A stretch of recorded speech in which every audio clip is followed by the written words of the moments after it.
नमस्कार दोस्तों, स्वागत है आपका जीएस तैयारी चैनल में। दोस्तों, आज हम लोग 18 ऑफ जुलाई 2023 की करंट अफेयर्स को देखेंगे। जो इम्पोर्टेंट करंट अफेयर्स है, तो स्टार्ट करते हैं। फर्स्ट जो इम्पोर्टेंट करंट अफेयर है वो ये है कि गृह मंत्री अमित शाह जी ने, जो सहकारिता मंत्री भी हैं, उन्होंने CRCS सहारा रिफंड पोर्टल जो है एक लॉन्च किया है। उसका शुभारंभ जो है किया है। CRCS सहारा। अब इसका जो है बेसिकली ये है क्या, इसके बारे में हम लोग जानते हैं। ये एक इसका शुभारंभ किया है, इसका एक पोर्टल है, ठीक है ना, रिफंड पोर्टल, ठीक है ना, रिफंड पोर्टल। अब ये जो रिफंड पोर्टल है, ये क्यों लॉन्च किया है, क्या कारण है इसका, इसके बारे में जानते हैं। तो ये जो है ये जो है शुभारंभ इसका किया है अमित शाह जी ने, ठीक है, अमित शाह। और हम लोग जानते हैं कि अमित शाह जो है हमारे गृह मंत्री है और साथ में सहकारिता मंत्री भी है, ठीक है। तो ये सहकारिता मंत्री जी ने ये CRCS सहारा रिफंड पोर्टल ये लॉन्च किया है। और इसका बेसिकली इम्पोर्टेंट क्या है, तो इम्पोर्टेंस क्या है, क्यों ये रिफंड लॉन्च किया गया है, रिफंड पोर्टल।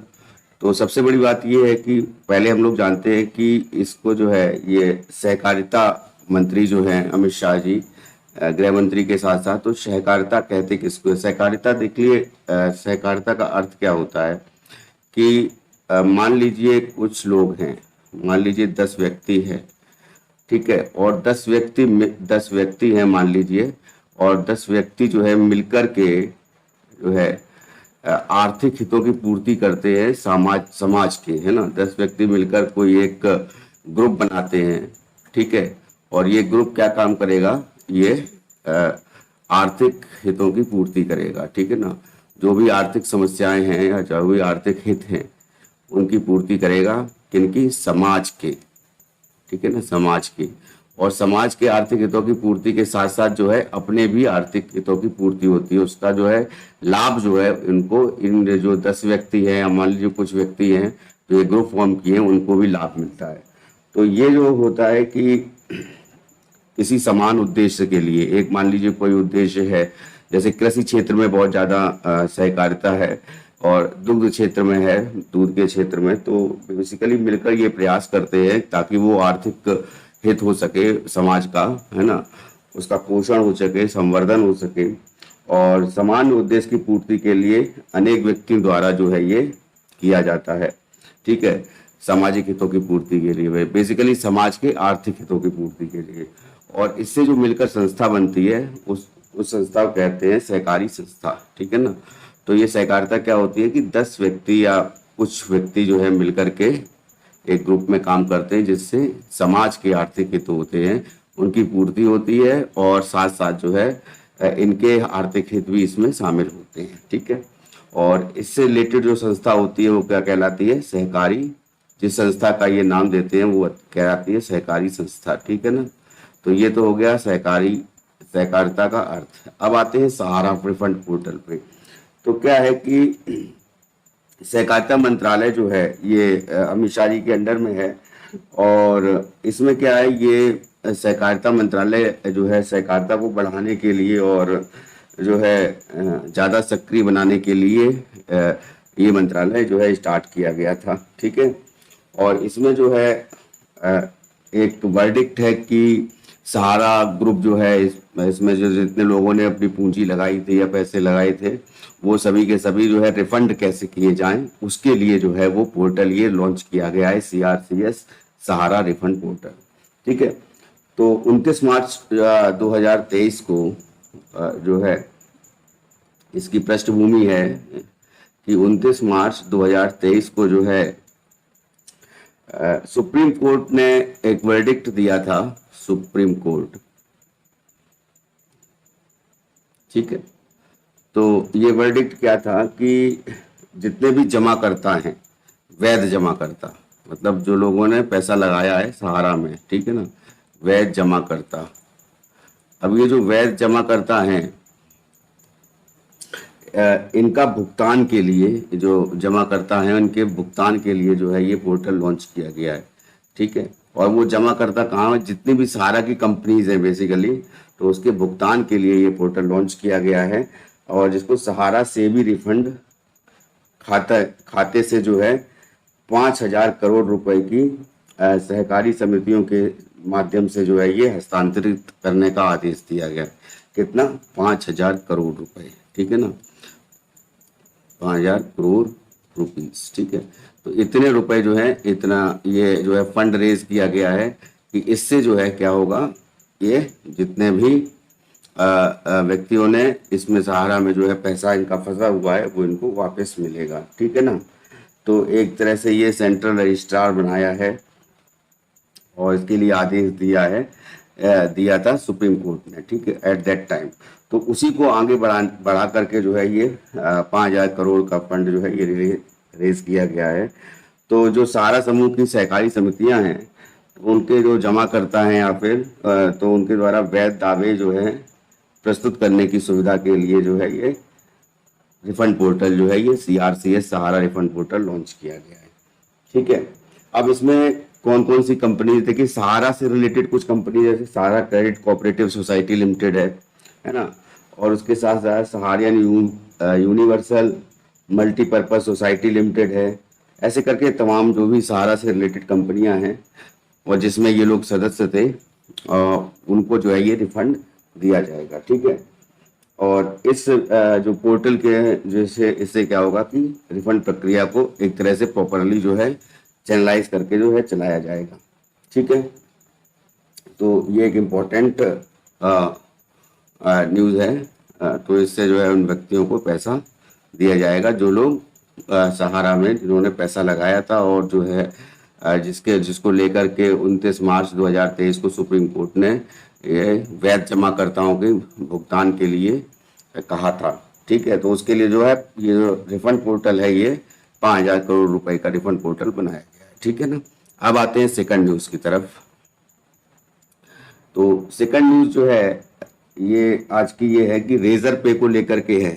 ठीक है ना, रेजर पे, तो हम लोग जानते हैं कि रेजर पे जो है एक भुगतान प्रणाली है, इंटरनेट के माध्यम से या फिर UPI के माध्यम से या क्रेडिट या डेबिट कार्ड के माध्यम से हम जो भुगतान करते हैं किसी व्यक्ति को या किसी भी क्षेत्र में किसी कंपनी को, है ना, तो वो सब जो है ये रेजर पे बहुत ही नामी ग्रामी कंपनी है जिसके थ्रू ये किया जाता है।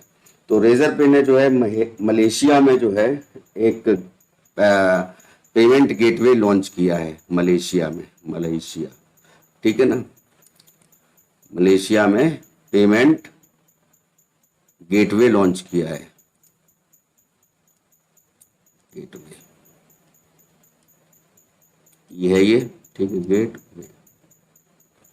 ठीक है, तो ये जो गेटवे है इस क्या काम करेगा, तो इसके साथ जो मलेशिया का जो एक पेमेंट गेटवे है जिसका नाम है करलेक। ठीक है, तो करलेक और रेजर पे इनके बीच में ये समझौता हुआ है। ठीक है ना, रेजर पे प्लस करलेक के बीच में। करलेक कहाँ का है? मलेशिया का, और रेजर पे ये है इंडिया का। ठीक है, तो इन्होंने जो है पेमेंट गेटवे लॉन्च किया है, और इसमें जो है 5,000 से अधिक जो है ये व्यवसायों को सेवा प्रदान करेगा। ठीक है ना, 5,000 से अधिक व्यवसायों को सेवा प्रदान करेगा, व्यवसाय को सेवा प्रदान करेगा। ठीक है, इसके साथ साथ जो है और क्या क्या खास बात है इसमें कि इसका जो ये बनाया गया है कि जो 5,000 से अधिक व्यवसायों को जब ये सेवा प्रदान करेगा, तो इसके लिए टेन्योर दिया गया है कि 2025 तक जो है ये 10 बिलियन जो 10 billion ringgit 10 billion ringgit ringgit क्या है? ये मलेशिया की मुद्रा है, ठीक है ना। तो 12 बिलियन रिंगेट जो है ये मलेशियन रिंगेट का इसका ये लक्ष्य ये है, ये लक्ष्य हासिल करना है, लक्ष्य हासिल करना है, ठीक है ना। तो उसके बाद जो है करलेक का जो है ये एक पेमेंट गेटवे है मलेशिया का, और यहाँ पे रेजर पे के साथ इसका समझौता हुआ है, ठीक है। तो मलेशिया में जो पेमेंट गेटवे है करलेक, उसके साथ जो है ये रेजर पे जो है मिलकर के जो है क्या करेगा, 5,000 से अधिक व्यवसायों को सेवा प्रदान करेगा। और साथ साथ जो है एक लक्ष्य रखा गया है कि 2025 तक जो है 10 बिलियन रिंगेट जो है इसका लक्ष्य हासिल करना है, ठीक है। और ये जो कदम जैसे ये स्टार्टअप एक किया गया था तो करलेक का, तो फरवरी 2022 में जो है, फरवरी 2022 में ये स्टार्टअप किया गया था करलेक, ठीक है ना। स्टार्टअप मतलब किसी छोटी सी जगह में जो है ये प्रारंभ हुआ था, है ना, करलेक, ठीक है। और अभी जो है ये इसमें जो है ये अब ये बहुत ही ऊपर लेवल पे आ गया है। तो जो डिजिटल व्यापार जितना भी होता है मलेशिया में, उसका 22.6% जो है ये डिजिटल व्यापार जो है इसका 22.6% जो है ये डिजिटली होता है, ठीक है ना। टोटल जीडीपी का जो है 22.6% जो है ये डिजिटल व्यापार द्वारा होता है। ट्रांजैक्शन जितने भी होते हैं वो डिजिटली होते हैं, ठीक है, करलेक के माध्यम से। तो अब इसको जो है इसका 2025 तक जो है टारगेट कितना रखा गया है मलेशिया में कि 2025 तक जो है ये बढ़कर जो है 25.5% जो है ये ऑफ जीडीपी ऑफ मलेशिया, ठीक है ना, ऑफ जीडीपी, ठीक है ना, किसकी? मलेशिया की, ऑफ मलेशिया, मलेशिया। तो इतनी जीडीपी रखने का जो है अभी क्या है, 22.6% जीडीपी का जो है ये डिजिटल चैनल से पेमेंट होता है। और इसको जो है 2025 तक 25.5% जीडीपी का हिस्सा जो है मलेशिया की इसको बनाने का लक्ष्य रखा गया है, ठीक है। रेजर पे के बारे में थोड़ा जान लेते हैं कि रेजर पे एक्चुअल में ये जो है रेजर पे ये स्टार्ट किया गया था 2013 में, ठीक है। और ये इंडियन है और शशांक कुमार और हर्षिल माथुर द्वारा, ठीक है, शशांक कुमार और हर्षिल माथुर। और अभी भी जो है ये सीईओ जो है हर्षिल माथुर ही है, ठीक है ना। और हर्षिल माथुर इनके द्वारा जो है ये स्टार्ट किया गया था, ठीक है। और हर्षिल माथुर इस समय जो है ये सीईओ हैं इस समय करंट में, ठीक है, रेजर पे के। और इसका जो हेडक्वार्टर है वो हेडक्वार्टर कहाँ पर है रेजर पे का? बेंगलोर में, बेंगलोर, ठीक है। अब आते हैं नेक्स्ट न्यूज़ की तरफ। तो नेक्स्ट जो इम्पोर्टेंट न्यूज़ है वो है कि भारत दाल। अब ये आप लोग पूछेंगे कि ये भारत दाल क्या है। तो भारत दाल जो है ये बेसिकली एक ब्रांड नेम है, ठीक है। अब ये ब्रांड नेम आया कहाँ से? तो बेसिकली जो चना है, चने की दाल है, तो उसको लेकर के जो है ये ब्रांड नेम दिया गया है भारत दाल। और जो पीयूष गोयल हैं मंत्री, तो उन्होंने ये दिया है। तो इसके लिए क्या है कि चना की दाल जो है उसको बिक्री करने के लिए, एक तरह से सेल करने के लिए चना दाल को जो है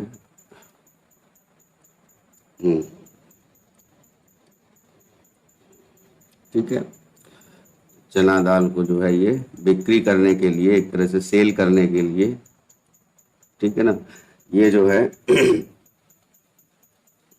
ये ब्रांड नेम जो है भारत दाल दिया गया है, ठीक है। अब इससे जो ये चने की दाल को सेल करेंगे किस पर करेंगे? तो सब्सिडी बेस्ड होगी ये, ठीक है ना, सब्सिडी बेस्ड, यानी सरकार जो है इसमें कुछ हिस्सा जो है अपना मूल्य जो है इसमें रियायत देगी। ठीक है, तो ये किफ़ायती मतलब कम दाम पर जो है ये चने की दाल जो है ये इसको जो है देना ये जो है सब्सिडाइज बेस्ड पे जो है इसको देने के लिए भारत दाल जो है ये एक ब्रांड नेम जो है ये लॉन्च किया गया है। ठीक है, और इसमें क्या है कि ये चना की दाल की सब्सिडी तो है ही है, साथ साथ जो है सस्ती कीमत पर जो है चने की दाल के अलावा अन्य दालें जो हैं, अन्य दाल जो हैं उनको भी जो है इसमें शामिल किया गया है कि इन दालों को जो है वो सस्ते मूल्य पर जो है दिया जाए, सस्ते मूल्य पर उपलब्ध कराई जा सके। ठीक है, किसको? देश की जनता को उपलब्ध कराना इसका उद्देश्य है। ठीक है ना, सस्ते मूल्य पर उपलब्ध कराना।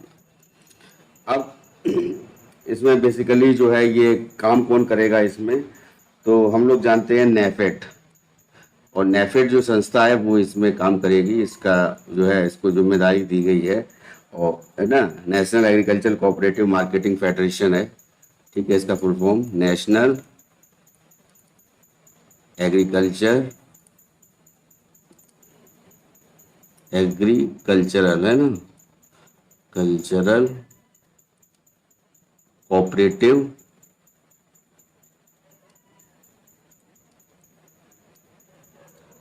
Marketing federation.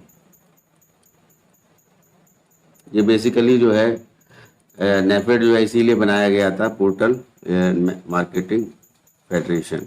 ये संस्था का जो है निर्माण जो है इसीलिए किया गया था कि ये इसको जो है एक्सपोर्ट, इसको जो मार्केटिंग को जो है ये इम्प्रूव करने के लिए कृषि क्षेत्र के, कृषि की जितनी भी जो उत्पाद हैं उनकी मार्केटिंग करने के लिए नेफेड को जो है ये स्टार्ट किया गया था। और ये जो है नेफेड जो है ये चने की दाल जो है या अन्य दालें जो है ये बेचेगा। ठीक है, तो नेफेड क्या करता है, इनकी मिलिंग और पैकेजिंग जो है मेनली क्या करता है, मिलिंग एंड पैकेजिंग। तो इनको जो है एक तरह से मील में जो है ले जा कर के जो है सफाई, उसके बाद फिर जो है पैकेजिंग, इसकी पैकिंग करना, ये जिम्मेदारी नेफेड की है। ठीक है ना,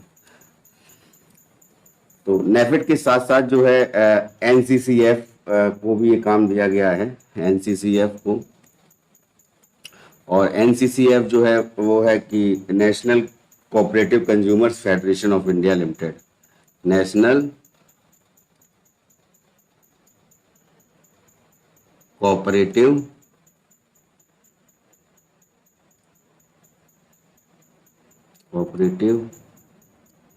कंज्यूमर्स, इसको दोबारा लिख देते हैं, कोऑपरेटिव कंज्यूमर्स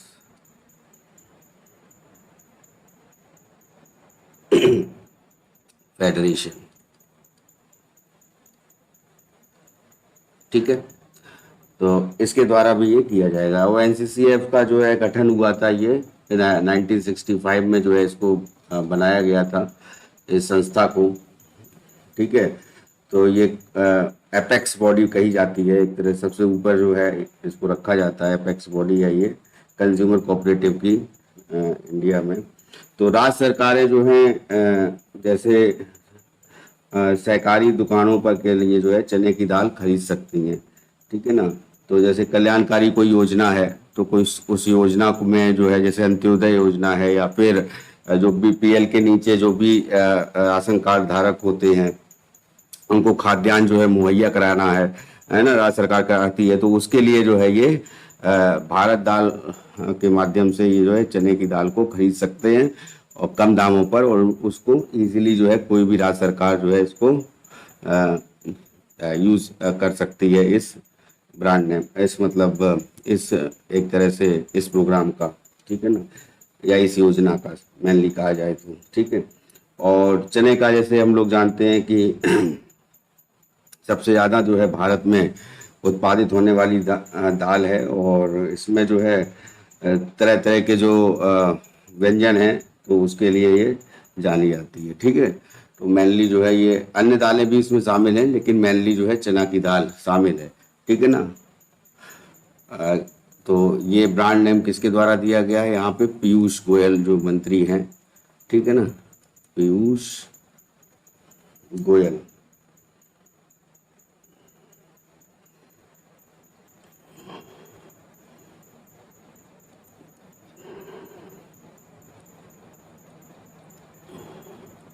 ये केंद्रीय मंत्री हैं। ठीक है, तो इनके द्वारा ये भारत दाल ब्रांड नेम स्टार्ट किया गया है। और इसमें जो है क्या है करेंगे, सब्सिडी बेस्ड जो है चने की दाल को कम दामों में पर जो है मुहैया कराना व्यक्ति को। ठीक है ना, या फिर किसी मतलब देश की जनता को जो है कम दामों पर मुहैया कराना। साथ साथ इसमें राज्य सरकारें भी इसका फायदा उठा सकती हैं। ठीक है, अब आते हैं नेक्स्ट इम्पोर्टेंट करंट अफेयर पर कि न्यूज़ पर। तो नेक्स्ट न्यूज़ है,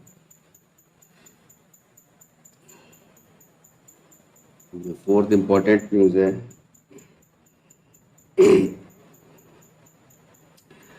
मीथेन के चाइना जो है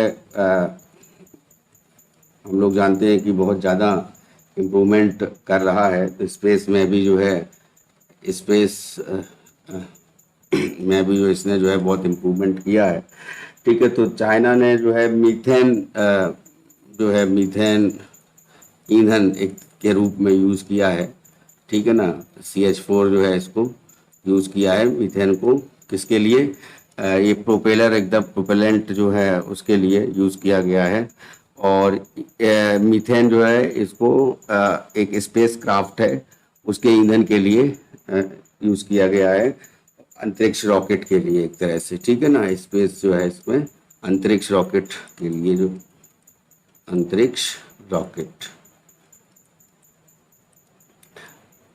ठीक है, और ये मीथेन यूज़ करने वाला जो ये पहला देश है जिसने मीथेन को यूज़ किया है एज ए फ्यूल। ठीक है ना, तो प्रोपेलेंट भी उसको कह सकते हैं कि जो है अब थ्रस्ट डेवलप करता है किसी भी जो अंतरिक्ष यान है उसको जो है ऊपर ले जाने के लिए। ठीक है, तो चाइना का जो जू क्वी नाम है, जू Q2, ठीक है ना, इसको Y2 के नाम से भी, Y2 ये जो नाम है, ठीक है ना, ये बेसिकली जो है ये स्पेस क्राफ्ट है। ठीक है ना, स्पेस लॉन्च व्हीकल मान लेते हैं, लॉन्च व्हीकल लिख देते हैं, लॉन्च व्हीकल है।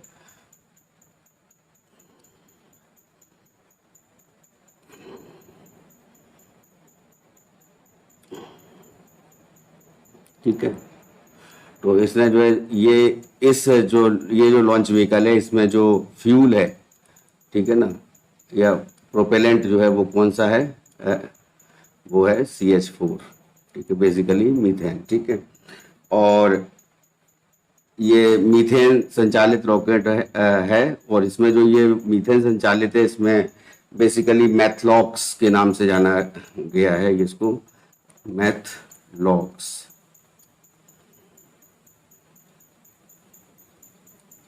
मैथलॉक्स, ठीक है।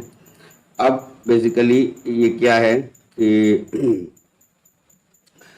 इसके साथ साथ जो है इसमें क्या है कि मैथलॉक्स रॉकेट जो है ये ईंधन के रूप में यूज हुआ है और इसमें जो ऑक्सीडाइजर है, ठीक है ना, ऑक्सीडाइजर को यूज किया गया है, वो है तरल ऑक्सीजन यानी लिक्विड ऑक्सीजन। ठीक है, इसको जो है ऑक्सीडाइजर के रूप में यूज किया गया है। ठीक है, तो इस अब इम्पोर्टेंट इसमें क्या है कि इसमें सबसे बड़ा चीज़ है क्या क्या चेंजेस हैं इसमें। तो ये जो एक तरह से प्रोपेलेंट के रूप में यूज़ किया गया है, फ्यूल है, तो इसकी जो एनर्जी है वो ज़्यादा होगी और ज़्यादा ही ये डेंस होगा, और साथ साथ जो है ये इसकी जो व्यापकता है वो ज़्यादा होगी। ठीक है, और अब ये जो ZooQi2Y2 ये स्पेस लॉन्च व्हीकल है जिसमें ये यूज किया गया है, और ये जो कंपनी है जिसने ऐसा किया है, ठीक है, उस कंपनी का नाम है, कंपनी का नाम भी देख लीजिए, लैंड स्पेस, लैंड स्पेस, ठीक है।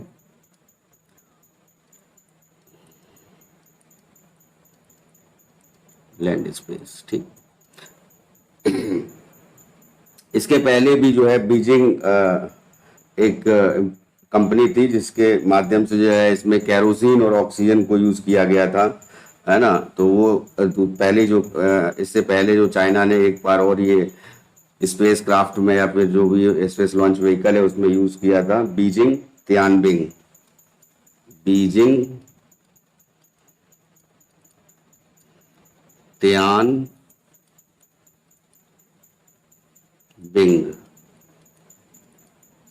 ठीक है।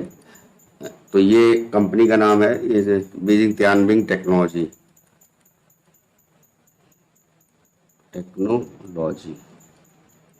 ठीक है।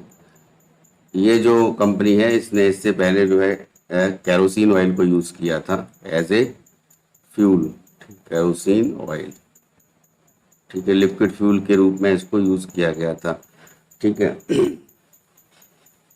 और इसमें इसमें भी जो है ऑक्सीजन जो है ये ऑक्सीडाइजर के रूप में यूज हुआ था, ठीक है। तो ये याद रखिएगा, ZooQi2 या Y2 ये स्पेस लॉन्च व्हीकल है, और इसमें जो ईंधन है वो कौन सा है, मीथेन है, CH4, ठीक है। अब आते हैं नेक्स्ट न्यूज़ की तरफ। जो नेक्स्ट न्यूज़ है उस पर आते हैं। PM मित्र एक योजना जो है स्टार्ट करी गई है, PM मित्र, ठीक है। ये योजना किसने स्टार्ट की है, ये महाराष्ट्र में जो है अमरावती में, महाराष्ट्र में अमरावती, महाराष्ट्र में जो अमरावती है वहाँ पर जो है ये PM मित्र जो है ये योजना, तरह से ये पार्क है, ठीक है ना, PM मित्र पार्क। तो ये जो PM मित्र पार्क है ये अमरावती में जो है ये स्टार्ट किया गया है। इसका मतलब क्या है, इसका ये बेसिकली जो है इसका उद्घाटन जो किया गया है वो एकनाथ शिंदे जो CM रहे हैं, उन्होंने जो है, एकनाथ शिंदे जो वहाँ के CM हैं, उन्होंने जो है ये उन्होंने जो ये PM मित्र पार्क जो है ये लॉन्च किया है, कहाँ पर, अमरावती सिटी में, ठीक है ना। इसका मतलब क्या है, क्या चीज़ है ये, इसके बारे में जानते हैं। तो ये बेसिकली क्या है, PM मित्र, तो मित्र का यहाँ पे फुल फॉर्म जो है वो MITRA और PM, ठीक है ना। तो PM मित्र पार्क, तो इसमें जो MITRA का फुल फॉर्म है उसमें PM तो लिया ही गया है प्राइम मिनिस्टर को, और उसके साथ साथ जो है मित्रा का जो है mega integrated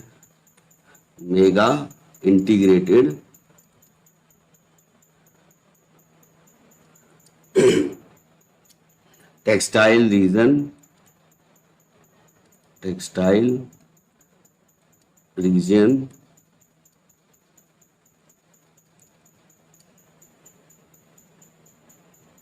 and apparel park,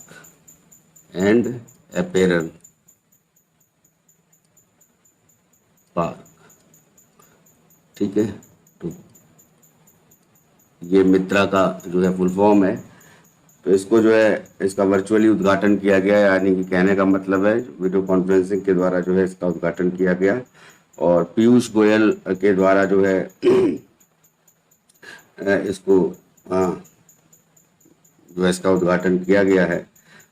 उद्घाटन समारोह में जो है पीयूष गोयल भी थे, उसके कपड़ा मंत्री जो हैं, और साथ साथ जो है महाराष्ट्र के उप मुख्यमंत्री देवेंद्र फडणवीस वो भी जो है इसमें प्रेजेंट थे, ठीक है। और तो ये बेसिकली क्या है, ये पीएम मित्रा पार्क जो है, और ये जो है ये एक स्टेट गवर्नमेंट की योजना है। और ये जो स्टेट गवर्नमेंट जो है, इसने जो है सेंट्रल गवर्नमेंट के साथ जो है, ये केंद्र सरकार के साथ जो है ये एमओयू पर साइन किया गया है। ठीक है, सेंट्रल गवर्नमेंट में एमओयू पर ठीक है सिग्नेचर हुए हैं। ठीक है, इसका बेसिकली उद्देश्य तो चूंकि कपड़ा से रिलेटेड है, तो जानते ही है कि कपड़ा उद्योग को और भी ज़्यादा है बेहतर बनाना है। और पार्क का उद्देश्य बेसिकली जो हाई क्वालिटी जो प्रोडक्ट है उसको जो है डेवलप करना है, और साथ साथ जो है औद्योगिक बुनियादी ढांचा जो है उसको उसका विकास करना है बेसिकली। ठीक है, और इससे जो है एफडीआई को भी बढ़ावा मिलेगा, फॉरेन डायरेक्ट इन्वेस्टमेंट को।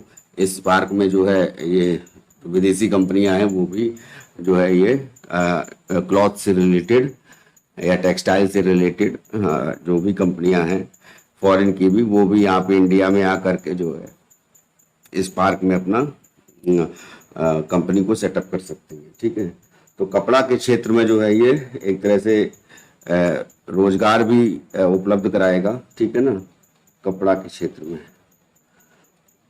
ठीक है, बेसिकली क्लॉथ या बोल दें टेक्सटाइल। ठीक है ना, तो क्लॉथ में क्या है, सबसे पहला तो ये क्या है कि इसमें इनोवेशन है।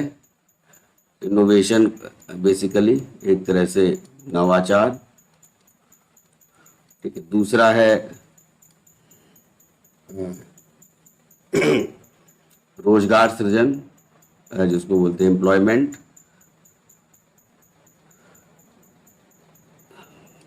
एम्प्लॉयमेंट,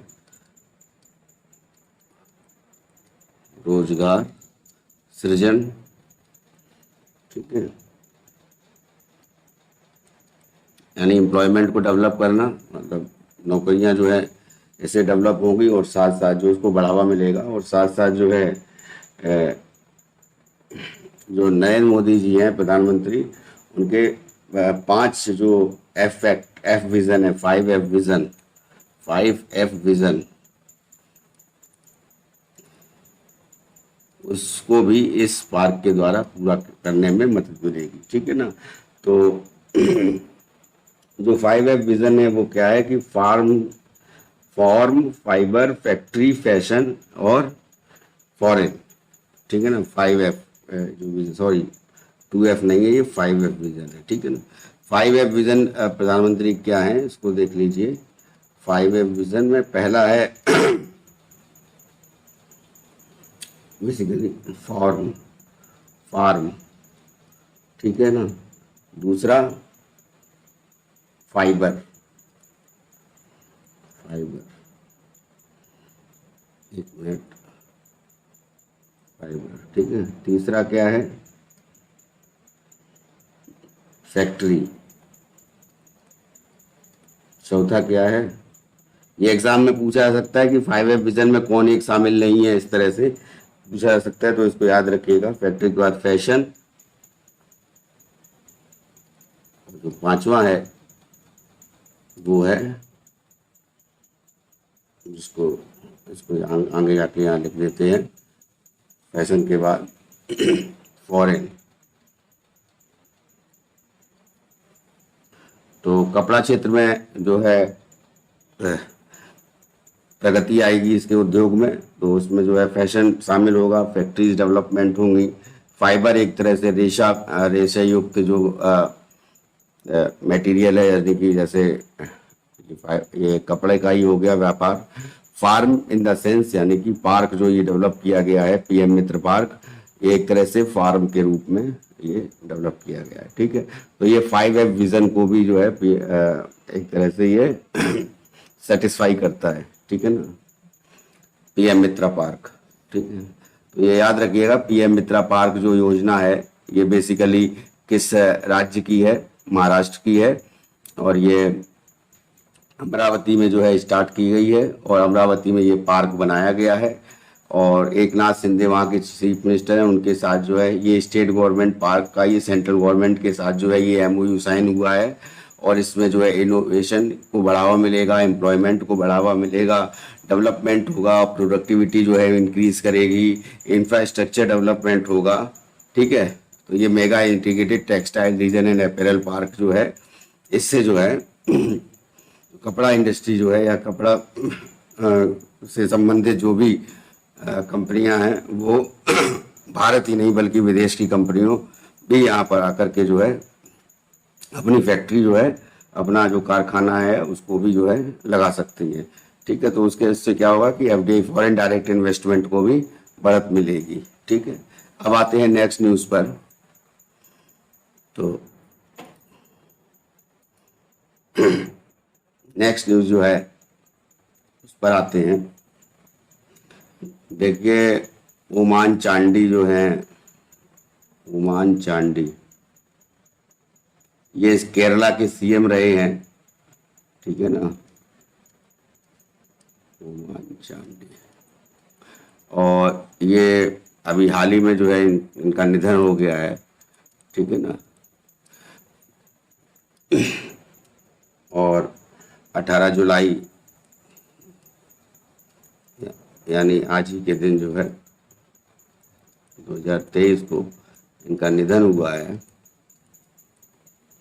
और बेसिकली ओमान चांडी जो थे ये 79 ईयर्स ओल्ड थे जब इनकी डेथ हुई है। और ओमान चांडी के बेटे ने इनको जो है फेसबुक पोस्ट के जरिए जो है ये न्यूज़ बताई है। काफ़ी समय से बीमार चल रहे थे ये और इलाज चल रहा था इनका बंगलौर में। और बेसिकली इनके बारे में थोड़ा सा जान लेते हैं। पहली बात तो ये है कि ये केरल के जो है मुख्यमंत्री रहे हैं बहुत समय तक। तो कांग्रेस के नेता थे ये, है ना। और 27 वर्ष की आयु में जो है ये नहीं, पहले हम देख लेते केरल के सीएम कब से कब तक रहे। तो 2004 से लेकर के 2006 तक जो है ये सीएम रहे। उसके साथ साथ जो है बाद में जो है 2011 से लेकर के 2016 तक जो है ये सीएम रहे थे केरल के। ठीक है, चीफ मिनिस्टर। उसके बाद जो है नंबर दूसरा जो इम्पोर्टेंट पॉइंट है वो ये है कि 27 वर्ष की आयु में 27 ईयर्स में इन्होंने जो है ईयर्स ओल्ड थे उस समय जो है केरला विधानसभा में जो है पहुंचने वाले पहले लीडर थे। केरला विधानसभा में ये चुने गए थे।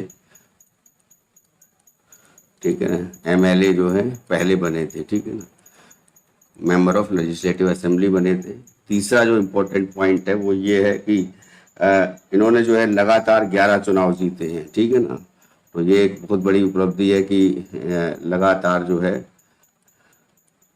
11 चुनाव जीते। ठीक है,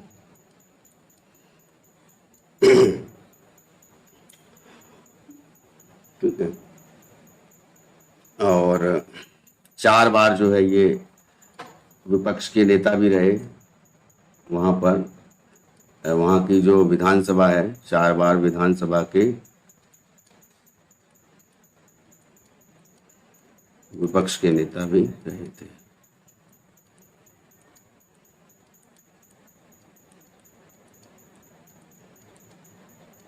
ठीक है, तो ये कुछ इम्पोर्टेंट पॉइंट्स हैं जो ओमान चांडी को लेकर के हैं, जिनका अभी हाल ही में निधन हो गया है आज के दिन। ठीक है, और केरला में का जो सीएम है इस समय पिनराई विजयन है, हम लोग जानते हैं पिनराई विजयन। और राज्यपाल जो है वो आरिफ मोहम्मद खान है। ठीक है, अब नेक्स्ट न्यूज़ पर आते हैं।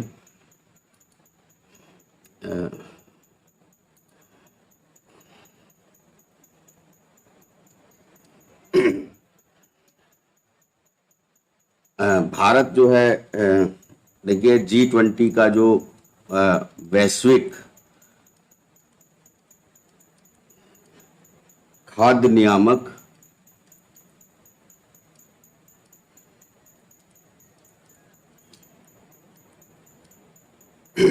शिखर सम्मेलन जो है, शिखर सम्मेलन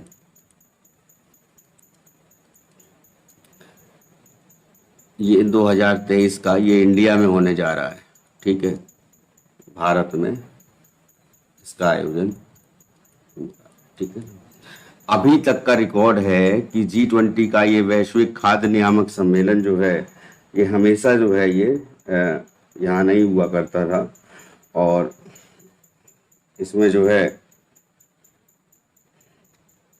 इम्पोर्टेंट बात ये है कि इंडिया में ये हो रहा है, और हम लोग को पता है कि G20 की जो समिट है उसमें भी ये जो होने वाली है।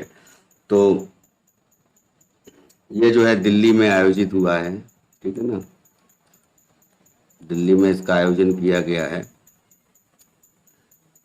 और ये शिखर सम्मेलन जो है हमेशा से इटली में होता रहा है, ऑलवेज इटली में, रोम में ये हमेशा से होता रहा है। ये फर्स्ट टाइम है जो इटली के बाहर जो है ये सम्मेलन हो रहा है इंडिया में, ठीक है। और इसमें जो है जो इम्पोर्टेंट जो है वो FSSAI की भूमिका है, ठीक है।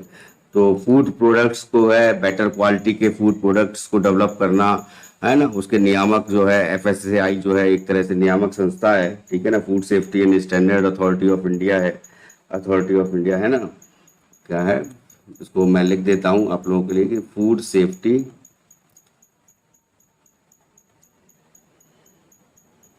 एंड स्टैंडर्ड्स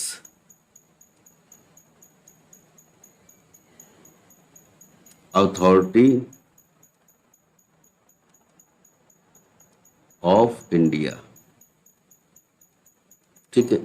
ये जो है इसका पूरा नाम है। और 20 और 21 जुलाई को जो है ये सम्मेलन जो है होगा 20-21 जुलाई 2023, ठीक है। अब और ये कहाँ पर, दिल्ली में होगा, ये कहाँ पे, मानेकशॉ स्टेडियम में, ऑडिटोरियम में,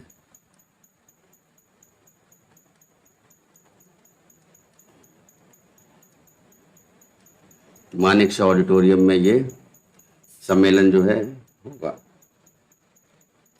इस सम्मेलन का उद्देश्य क्या है, बेसिकली जो है ये नियामक संस्था है FSSAI। तो इनके जो भी इसमें फॉरेन कंट्री से भी बहुत लोग भाग लेंगे। तो 40 से अधिक देश जो हैं उनके जो खाद्य नियामकों के लिए जो सहयोग और एक साथ में जो है एक साथ काम करने के लिए जो एक मंच जो है वो बनाया गया है। और दूसरी जो चीज है कि इसमें 30 अंतर्राष्ट्रीय संगठन और 25 अंतर्राष्ट्रीय अनुसंधान संस्थान या फिर विश्वविद्यालय जो है वो प्रतिनिधि के रूप में भाग लेंगे। कितने, 30 जो है वो इंटरनेशनल ऑर्गेनाइजेशन जो है, 30 अंतर्राष्ट्रीय संगठन,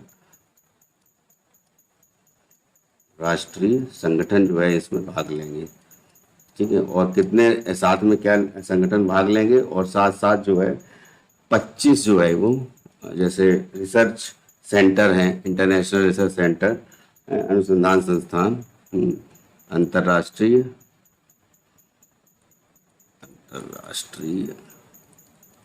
अनुसंधान संस्थान,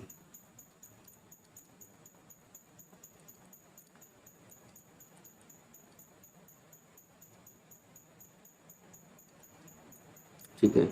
तो 25 अंतर्राष्ट्रीय अनुसंधान संस्थान जो है और 30 जो है अंतर्राष्ट्रीय संगठन इसमें भाग लेंगे। और G20 के देश भी जो है, G20 के जो प्रतिनिधि देश हैं वो भी भाग लेंगे। और साथ साथ जो है इसमें ये एक जो है खाद्य नियामक शिखर सम्मेलन है, और इसमें जो है नियामक जो है उनको और भी बेहतर कैसे बनाया जा सके जो खाद्य प्रणाली के लिए, और जो बेसिकली जो फूड है, जो फूड से रिलेटेड उनके जो मिनरल्स हैं या प्रोटीन्स हैं, जो उनके फूड के जो न्यूट्रिएंट्स हैं वो न्यूट्रिएंट्स बरकरार रहें, और साथ साथ जो है फूड की जो पौष्टिकता हो वो बनी रहे, और फूड को लेकर के जो सुरक्षा प्रणाली है उसको जो है और नियामक ढांचा है उसको जो है बेहतर करने के लिए ये जो है सम्मेलन बुलाया गया है, ठीक है। और इसमें जो है शिखर सम्मेलन फूड ओ कोपोइया का विमोचन भी किया है। फूड ओ कोपोइया, फूड ओ कोपोइया, ठीक है। इसका भी जो है ये विमोचन किया गया है, ठीक है ना।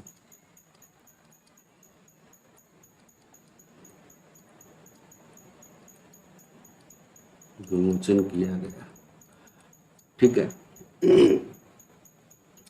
और इसकी जो मंच पर जो है एक संग्रह नाम का एक पहल जो है वो स्टार्ट करी गई है। संग्रह बहुत इंपॉर्टेंट है, इसको याद रखिएगा, संग्रह पहल, ठीक है ना। ये पहल स्टार्ट करी गई है और ये राष्ट्रों के लिए सुरक्षित भोजन के लिए इस पहल का जो ये पहल है, जो इसका उद्देश्य जो है वो राष्ट्रों के लिए सुरक्षित भोजन है। राष्ट्रों के लिए सुरक्षित भोजन, ठीक है। और संग्रह जो है इसमें ये कुल जो है 8 भारतीय भाषाओं में उपलब्ध है ये, ठीक है। और 76 देशों के खाद्य नियामक जो प्राधिकरण हैं उनका एक डाटाबेस है ये, ठीक है। ये कितने देशों के 76 जो कंट्रीज़ हैं उनका, उन कंट्रीज़ का क्या क्या, प्रत्येक कंट्रीज़ का क्या क्या जो इम्पोर्टेंट नियामक हैं, रेगुलेशंस हैं, क्या क्या नियम हैं, और फूड को लेकर के वो सभी का जो है इंक्लूड किया गया है इसमें, ठीक है। तो ये डाटाबेस जो है वो तैयार किया गया है। इस डाटाबेस का नाम है संग्रह। और इंडिया में जो है ये कुल 8 भारतीय भाषाओं में उपलब्ध है ना। 8 भारतीय भाषाओं में उपलब्ध है, भारतीय भाषाओं में उपलब्ध है।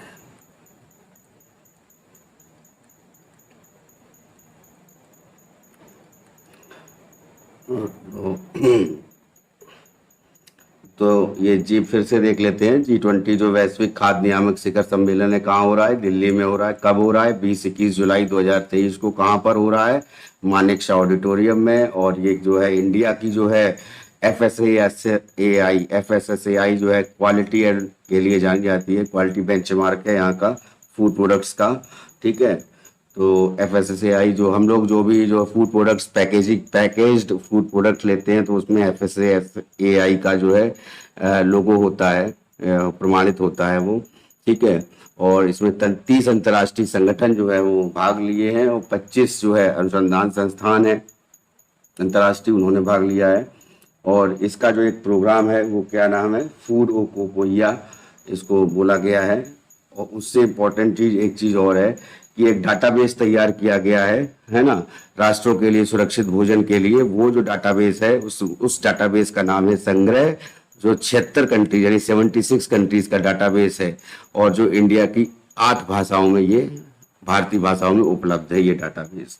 तो इसमें जो है वो सारे, इस संग्रह में बेसिकली वो सारे नियम और कानून है, रूल्स एंड रेगुलेशंस हैं जो अलग अलग देश जो है अपने अपने क्षेत्र, अपने अपने देश में फूड्स प्रोडक्ट्स को लेकर जो भी इम्पोर्टेंट क्वालिटी चेक्स जो है लगाते हैं। और जो भी वहाँ के रूल्स एंड रेगुलेशंस होते हैं वो इसमें जो है इस संग्रह नामक जो डाटाबेस है इसमें एक तरह से सम्मिलित किया गया है, ठीक है। अब आते हैं नेक्स्ट न्यूज़ पर।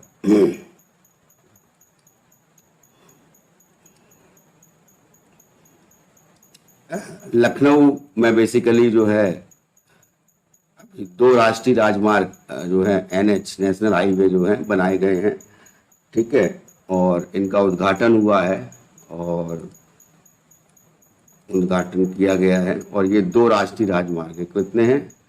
2, ठीक है ना। अब ये 2 राष्ट्रीय राजमार्ग कौन से बताते हैं आपको। तो ये जो है नितिन गडकरी जी ने जो है इसका उद्घाटन किया है, नितिन गडकरी जी ने। और हम लोग जानते हैं कि जो ट्रांसपोर्टेशन मिनिस्टर जो हैं इंडिया के गडकरी जी हैं, ठीक है। नितिन गडकरी जी ने जो है ये इसका उद्घाटन किया है, उद्घाटन, ठीक है। अब बेसिकली वो कितना प्रोजेक्ट है, तो इसमें जो प्रोजेक्ट का अमाउंट है कितने अमाउंट के ये 2 NH का जो है वो 3300 करोड़ रुपए जो है इसमें लागत आई है। 3300 करोड़ रुपए के जो है रुपए से अधिक जो है ये निवेश किया गया है इसमें, ठीक है। इंफ्रास्ट्रक्चर को डेवलपमेंट में इसको निवेश किया गया है, ठीक है।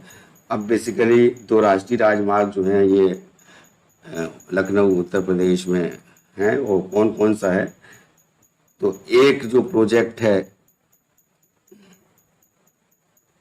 प्रोजेक्ट या पहला जो NH है फर्स्ट वाला, वो क्या है मडियाव से IIM होता हुआ सीतापुर सेक्शन, ठीक है। सीतापुर जो है की तरफ जो है ये जाता है। सीतापुर रोड जो है उसको मडियाव से IIM होता हुआ ये सीतापुर सेक्शन की तरफ जाएगा, ठीक है। और ये जो है बेसिकली जो है जो नेशनल हाईवे नंबर 24 है, ठीक है, NH 24 है जो लखनऊ सीतापुर है, ठीक है, उसमें जो है ये लिंक किया जाएगा, लखनऊ सीतापुर। तो एक तो ये हो गया लखनऊ सीतापुर वाला, ठीक है ना। और यहाँ पे जो है मडियाव और IIM से होता हुआ ये जाएगा, ठीक है। और ये सीतापुर की जो कनेक्टिविटी है उसको इम्प्रूव करेगा, ठीक है, पहला। और दूसरा प्रोजेक्ट जो है, दूसरा नेशनल हाईवे का जो प्रोजेक्ट है सेकंड वाला, वही NH 24 जो है ये सीतापुर लखनऊ जो राष्ट्रीय राजमार्ग है वो NH 24 कहलाता है। तो जो दूसरा जो है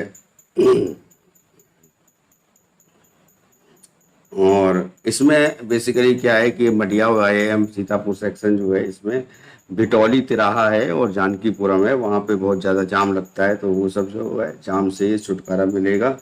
और जो है यात्री जो है यात्रा का समय जो है इसमें 30 मिनट से ज़्यादा की बचत रहेगी। 30 मिनट्स का जो ड्यूरेशन है वो कम रहेगा, ठीक है।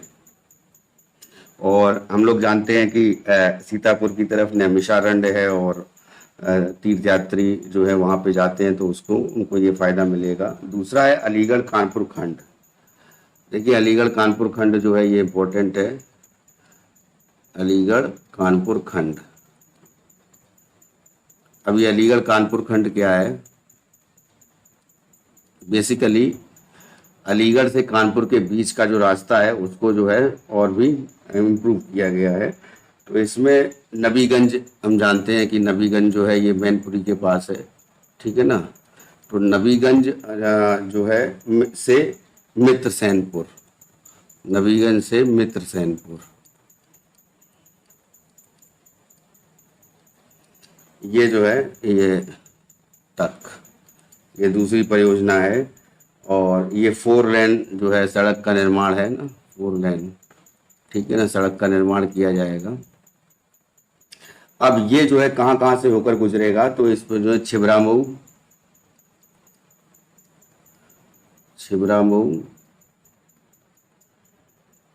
गुरसाईगंज,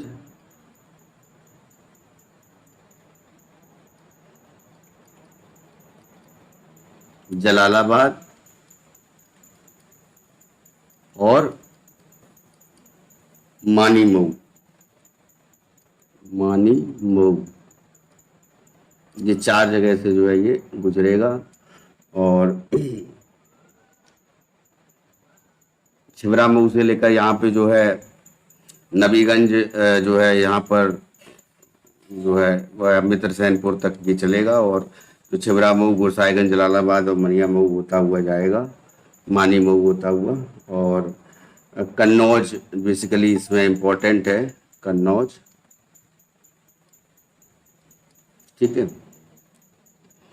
तो कन्नौज से जो है ये गुजरेगा और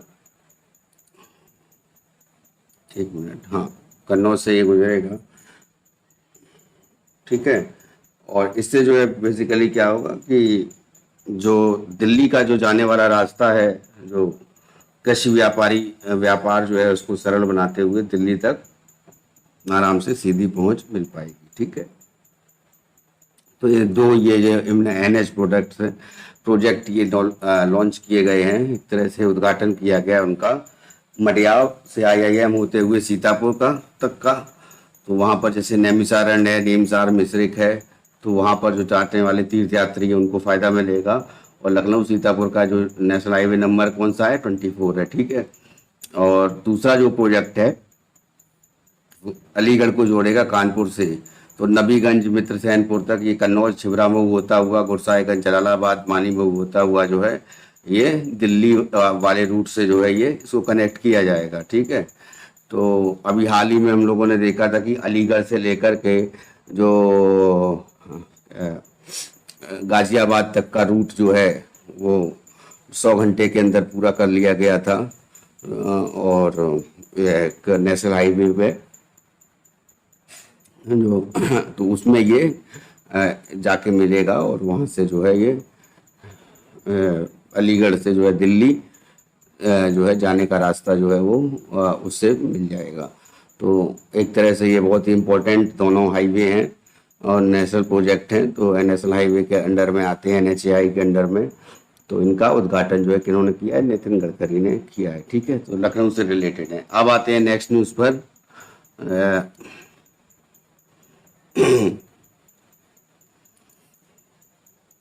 जो नेक्स्ट न्यूज़ है उस पर आ जाते हैं। तो NTPC को लेकर के न्यूज़ है, नेशनल थर्मल पावर कॉरपोरेशन को लेकर के कि NTPC ने ETHR world future skill award जीता है। ETHR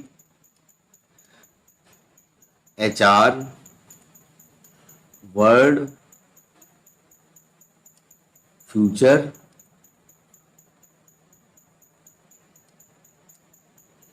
स्किल्स अवार्ड 2023 ये जो है किसने जीता है, यह किसको दिया गया है, ये NTPC संस्था को दिया गया है। और हम लोग जानते हैं NTPC जो है ये thermal power corporation, national thermal power corporation, ये महारत्न कंपनी है और ये बेसिकली जो है बिजली बनाने के लिए जानी जाती है ना, इलेक्ट्रिसिटी डेवलप करती है। और कुछ इसे अंता है, औरैया है ना, या फिर जो है और भी जगह है ना। तो वहाँ पर जो है ये कोल बेस्ड और दूसरा गैस बेस्ड है ना। तो दोनों तरह से ये वहाँ पर थर्मल पावर जनरेशन किया जाता है। तो ये इकोनॉमिक टाइम्स का जो ये ET का मतलब इकोनॉमिक टाइम्स है, तो इकोनॉमिक टाइम्स का HR world future skill award जो है 2023 का दिया गया है NTPC को। और हम जानते हैं कि NTPC क्या है, महारत्न कंपनी है। ठीक है ना। और इसका जो बेसिकली जो स्टार्टेड कब हुई थी, इन 1975 में जो है इसका प्रारंभ किया गया था। ठीक है, और इसका हेडक्वार्टर जो है वो कहाँ है, दिल्ली में है। ठीक है, अब हाँ, ये NTPC को जो है इसके मानव संसाधन निदेशक जो हैं वो दिलीप कुमार पटेल हैं। तो ये गुरुग्राम में जो है, गुड़गांव में या गुरुग्राम में, ये हरियाणा में एक सम्मेलन आयोजित किया गया था। ठीक है, एक समारोह, और उस समारोह में जो है ये प्राइज जो है इनको दिया गया। ठीक है ना। और इसमें जो है सम्मान जो है किस पहल के लिए दिया गया, तो LNT के लिए दिया गया, LNT। इसमें LNT का लार्सन एंड टर्बो नहीं है, ये बेसिकली क्या है कि शिक्षण और विकास से संबंधित है, लर्निंग एंड डेवलपमेंट, LND है, सॉरी LND डेवलपमेंट। ठीक है, तो लर्निंग एंड डेवलपमेंट सेक्शन में जो है उनको ये पुरस्कार दिया गया है। और ये बेसिकली क्या है कि डेवलपमेंट ऑफ सॉफ्टवेयर जैसे डेवलप होता है, तो उस सॉफ्टवेयर के लिए वर्चुअल रियलिटी को शामिल किया गया है, या फिर एक तरह से AI को इसमें इंट्रोड्यूस किया गया है, या NTPC द्वारा जो आर्टिफिशियल इंटेलिजेंस है उसके द्वारा जो है ये स्टार्ट किया गया है। ठीक है। तो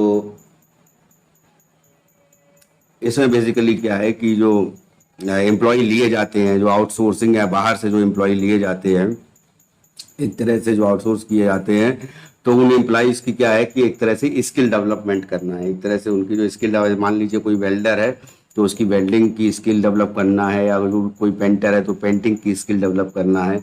इसी तरह से जो है अलग अलग जो शॉप होती हैं तो उसमें जो है उसको स्किल डेवलपमेंट को के लिए इसको इनको जो है ये प्राइस दिया गया है, ठीक है ना। और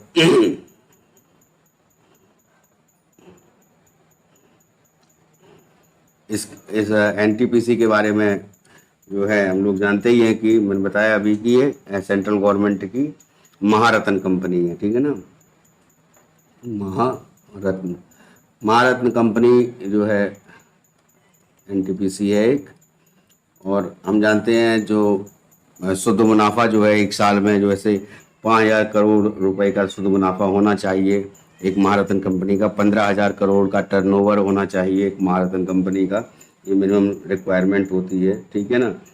तो बेसिकली जो है ये ETHR world future skill award जो है ये एनटीपीसी को दिया गया है, ठीक है ना। अब आते हैं आज की नेक्स्ट न्यूज़ पर। इम्पोर्टेंट न्यूज़ है जो वो स्पोर्ट्स से रिलेटेड है, उसको देख लेते हैं कि जो अजीत सिंह हैं, पैरा एथलेटिक्स हैं अजीत सिंह, ये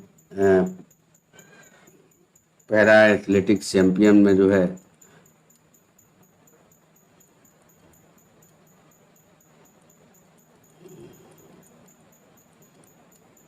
चैंपियनशिप जो है ये हो रही है, चैंपियनशिप, ठीक है।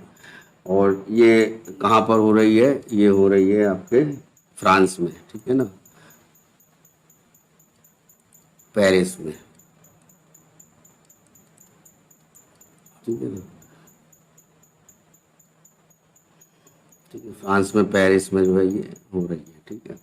और अजीत सिंह ने इसमें जो है ये गोल्ड मेडल या स्वर्ण पदक जो है जीता है, स्वर्ण पदक,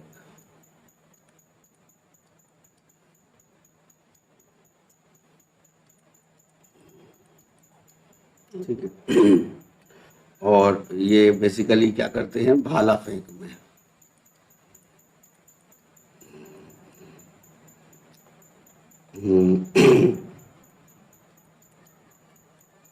कह सकते हैं आर्चरी, ठीक है ना। पुरुषों के जो पैरा एथलेटिक्स चैंपियनशिप है उसमें पुरुषों की जो भाला फेंक है उसमें F46 के फाइनल में जो है इन्होंने गोल्ड मेडल जीता है, स्वर्ण पदक जो है वो जीता है, ठीक है। और इन किसको जो है सेकंड पोजीशन पे कौन रहा है, तो सेकंड पोजीशन पे जो है चाइना रहा है। और चाइना का जो पर्सन है वो चुनलियांगू चुन लियांग गु, इनको जो है इसको जो है हराया है, ठीक है। और इन्होंने जो भाला फेंका वो उसकी जो लेंथ टोटल गई वो कितनी 60.5.41 का थ्रो इन्होंने किया, और 61.89 का थ्रो ये चाइना ने किया, ठीक है। इसके साथ साथ जो है एक अन्य एथलीट थे रिंकू, और रिंकू ने जो है थर्ड पोजीशन हासिल की है, और उसमें जो है ये रजत पदक दिया गया, सिल्वर जो मेडल है वो दिया गया है इनको, ठीक है, रजत पदक। और इन्होंने जो है 65.38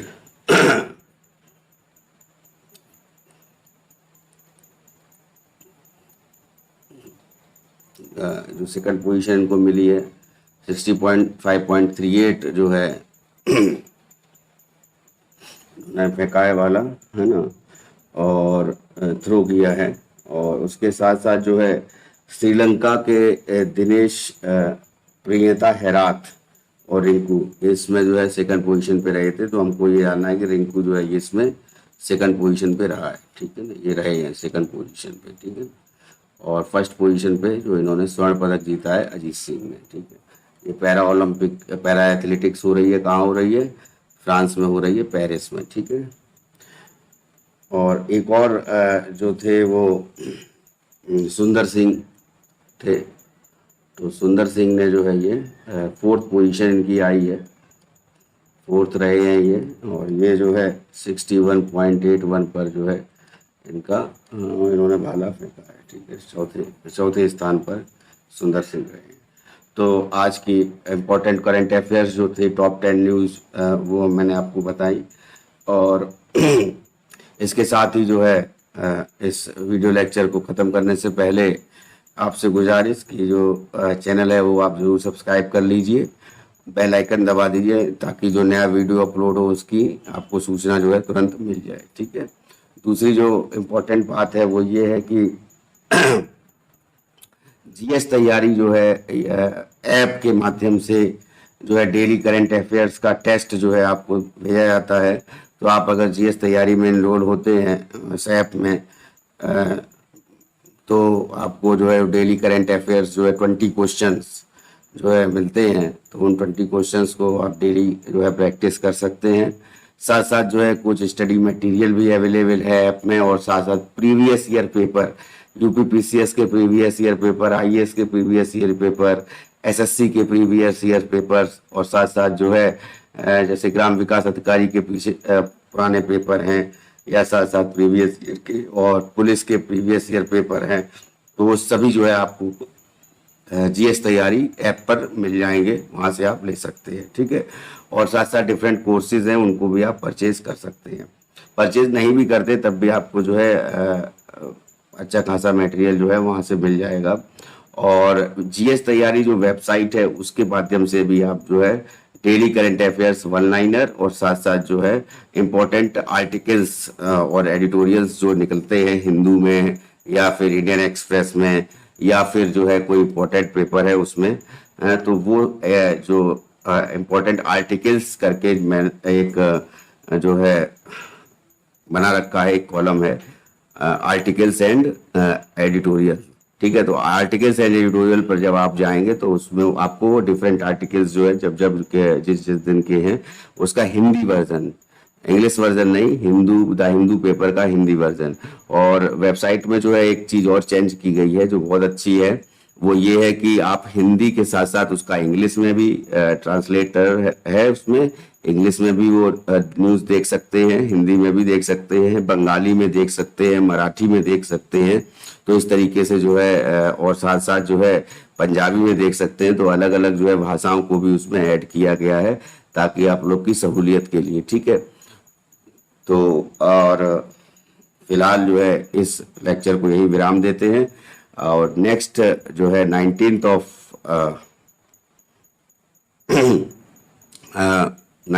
फरवरी की 19th ऑफ जुलाई की जो न्यूज़ है वो आपको रिसेंटली एक वीडियो जो है इसके बाद जो डलेगा उसमें आपको मिल जाएगी, ठीक है। तो यहीं के लिए बहुत बहुत धन्यवाद, थैंक यू। हाँ, और आपका दिन शुभ हो।